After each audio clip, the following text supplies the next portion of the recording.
Reporting for Heart Rhythm TV, I'm Mehak Dhande, and I'm joined by Dr. David Chang, Senior EP Fellow at Brigham and Women's Hospital and Section Editor for Heart Rhythm Case Reports, EP Fellow and Early Career Section. David, thank you for joining us. Thanks for having me. It's great to be here. Of course, absolutely.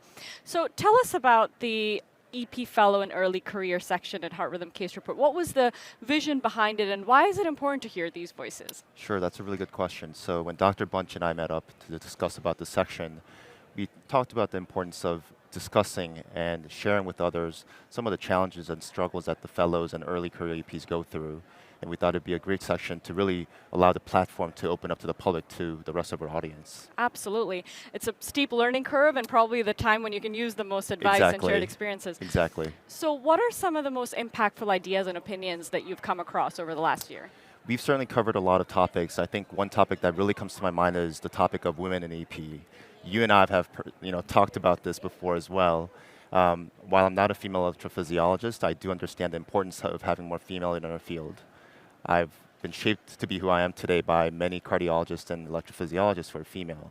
I currently work with Dr. Tedrow at the Brigham, and also have a co-fellow, Uyanga, who's a superstar in herself. So I think that's an important topic. Like you have mentioned about early recruitment process in the medical training, as well as Dr. Tamaris has mentioned, direct female-to-female mentorship. So I think those are really important topics to discuss. But there's so many topics that we would love to cover in our section. Absolutely, yeah. There were, throughout the year, there have been some really interesting career-defining, career advice, and definitely diversifying our EP workforce. Females and LGBTQI community as well. I think there's so much work that can be done, and this is a great platform for those opinions. So what's in the pipeline? What should we be looking forward to? Yeah, so we try to cover a variety of topics. So in the works, we have Dr. Jose Ozario, who's going to write about leadership in the EP lab, how to really maximize the EP lab efficiency as well. Dr. Jim Chung's going to write about the 2+2 model system for EP fellowship training.